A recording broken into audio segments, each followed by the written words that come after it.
Gina and Diane Papin, Sheila Schroeder, Pasha Thornton, Laurel Symes, Alan Sawyer, and Christine Pelosi, all our co-hosts. Thank you.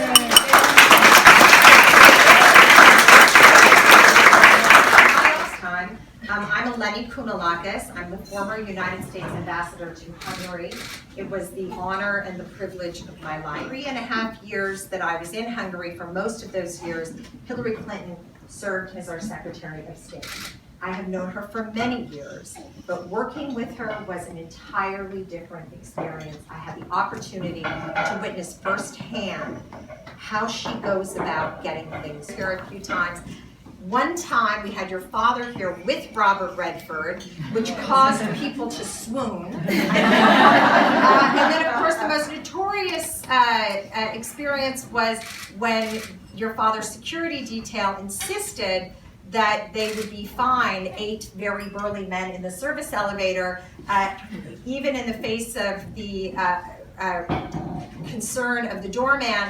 Halfway up the building they were stuck. It took a little while to resolve it, but I don't think your father noticed because he was having such a good time.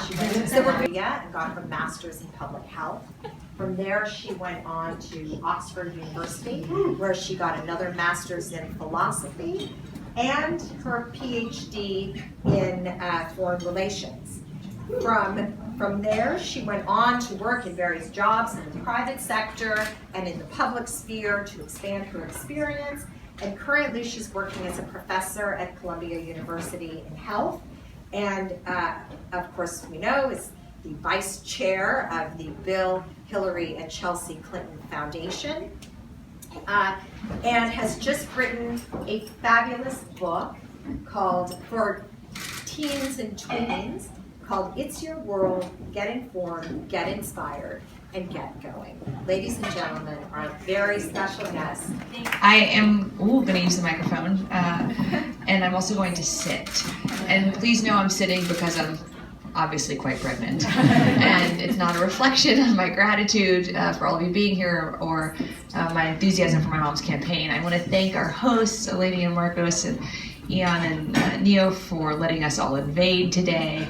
I want to echo the gratitude for everyone who made today possible, and particularly Stephanie, who is hiding in the back, who I know kind of is the common thread that brings so many of us together here today. I would just like to take this chance to share a few thoughts about why I think this election is the most important of my lifetime. And then would welcome hearing any thoughts that you may want to share, or if you have questions that I could answer about the campaign or about my mom, I hope you will share those and give me the chance to do so. I think this is the most important presidential election of my lifetime for 2 fundamental reasons. The first is because this is the first time I'm voting as a mom. And I didn't know I could care any more about politics or the political process or who was running for or holding political office until my husband and I were blessed to welcome our daughter Charlotte into the world. So I think sometimes anyone engaged in politics or probably in anything feels so strongly about their position or who they're supporting that they speak for other people. And I would never speak for someone else. And I don't understand how anyone could support Mr. Trump because it doesn't make sense to me on a values basis. It doesn't make sense to me on a policy basis. I mean, he has so few policies. He has such an inconsistent rhetoric around the policies that he has articulated.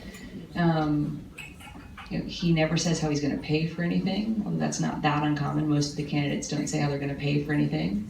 This is another one of those head answers, but also I hope would matter to the heart. My mom's the only one who actually tells you how she's going to pay for everything. But most of all, from just a values perspective, Trump makes no sense to me. So you'd have to ask someone who's supporting Trump about kind of what they're drawn to.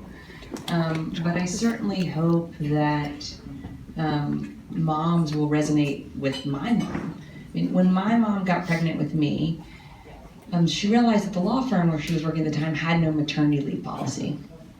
Because even though she was working at a law firm that was the